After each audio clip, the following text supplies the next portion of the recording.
Hi hello నమస్తే. నేను మీ జఫా Rakesh master. మొన్న జరిగిన ఏపీ ఎన్నికల్లో వైసీపీ పార్టీ చిత్తుగా ఓడిపోయిన తర్వాత కొంతమంది బ్లూ బ్యాచ్ బఠానీ లీడర్లు కనిపించడం లేదు నాన్న. అందులో మెయిన్గా మన పాన్ పరాగ్, అదే మన గుట్కానాని కనుమరుగయ్యాడు. మరి అతను కనుమరుగవడానికి కారణం ఏంటని నేనే గుడివాడ వచ్చానన్న.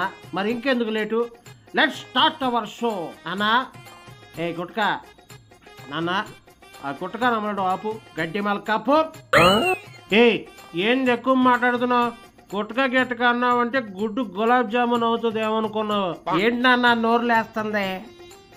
చిత్తుగా ఓడిపోయినా కూడా నీకు అహంకారం ఇసుమంతైనా తగ్గలేదు నాన్న. నేను ఇప్పుడు యాంకర్ అవతారం ఎత్తానన్నా. మర్యాదగా నేను అడిగిన ప్రశ్నలకు మూసుకొని సమాధానాలు చెప్పు మాదాపూర్. ఏంది అడుగుతున్నావు? సరేలే, ఏందో అడుక్కో. ఏంటి అసలు కనిపించడం లేదు? నీ కంపు నోరేసుకుని గొట్టాల ముందు మాట్లాడటం లేదు.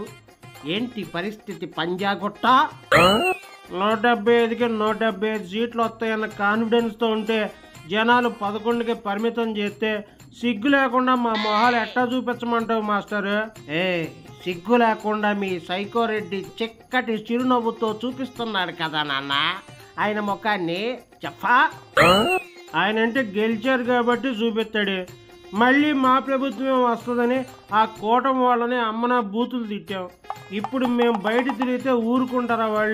వాళ్ళు ఊరుకున్న ప్రజలు మిమ్మల్ని ఉరికించి కొట్టడం ఖాయం నాన్న. ఖైరతాబాద్ కొడితే కొట్టించుకుంటాం. మరి అందుకేగా గొడ్ల చావిళ్ళలో రెస్ట్ తీసుకుంటున్నాను. నీకు అదే కరెక్ట్ ప్లేస్ నాన్న. ఎందుకంటే వాటికి నీకు పెద్ద తేడా ఏం లేదు నాన్న. జఫా, నన్ను సెంటడం ఆపి అసలు ఇక్కడికి ఎందుకు వచ్చి తగలడ్డావో అది చెప్పు పిలక మాస్టర్. రోజు గొట్టాల ముందుకొచ్చే నువ్వు అసలు కనబట్టం లేదు కదా నాన్న. అందుకే నిన్ను చూడాలనిపించి గబుక్కున గుడివాడ వచ్చేసానన్నా. ఏంది ఎటగారమా? లేకపోతే నువ్వేమన్నా పెద్ద ఇంటర్నేషనల్ ఫిగరా నాన్న? ఇంగ్లాండ్ మూసుకుని అడిగిన దానికి మాత్రమే సమాధానాలు చెప్పు. తొందరగా అడుగు, అవతల గేదెలకి కుడిచి పెట్టాలి. వరదలతో ప్రజలు నానా కష్టాలు పడుతున్నారు. బుడమేరు పొంగింది, విజయవాడ మునిగింది. ప్రతి ఒక్కరూ ఆ ఆపదలో ఉన్న వారికి తోచిన సహాయం చేస్తున్నారు. ఎంతో మంది విరాళాలు ఇస్తున్నారు. మరి నువ్వేంటి నాన్న అస్సలు పట్టించుకోవటం లేదు? మీరు అధికారంలో లేకపోతే ప్రజల్ని అంటరాని వాళ్ళలాగా చూస్తారా అనంతపూర్? ఎందుకు పట్టించుకోవాలి? ఇప్పుడు మేము అధికారంలో లేం కదా. ఆ చంద్రబాబు నాయుడు, ఆ దత్తపుత్రుడు పవన్ని పట్టించుకోమని అడ్డమైన హామీలన్నీ ఇచ్చి గెలిచింది వాళ్లే కదా. ఈ వయసులో కూడా చంద్రబాబు గారు నీళ్ళల్లోకి దిగి కంటికి కూడా కురుకు లేకుండా కష్టపడుతుంటే ఆయన మీద పడి ఏడుస్తున్నావేంటి నాన్న లక్కడి కప్పు? నువ్వేంటా బాబు ఊరి పేర్లు పెట్టి మరీ తిడుతున్నావు? ఇంతకీ నీ గోలేంది? ఇలా ఉండక నాన్న, కాస్త మారు నాన్న మైదా పిండి. నేను ఇలాగే ఉంటాను, నేను నాలాగే ఉంటాను. సీతమ్మ వాకిట్లో సిరిమల్ల చెట్టు సినిమాలో నువ్వేమైనా వెంకటేష్ అనుకుంటున్నావా? మూసుకో. తిట్టకయ్య మగడ, నీకు దండం. బూతులకి బ్రాండ్ నేనే అనుకున్నాను. నాకు మొగుళ్ళ ఉన్నావే నువ్వు. జఫా, నేను మాట చెప్తాను విను. ఏందదే?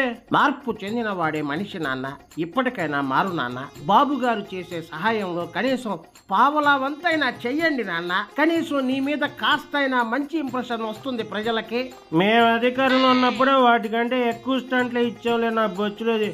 ఇప్పుడు మాకేం పని? ఇక నువ్వు మారవని తెలిసింది నాన్న.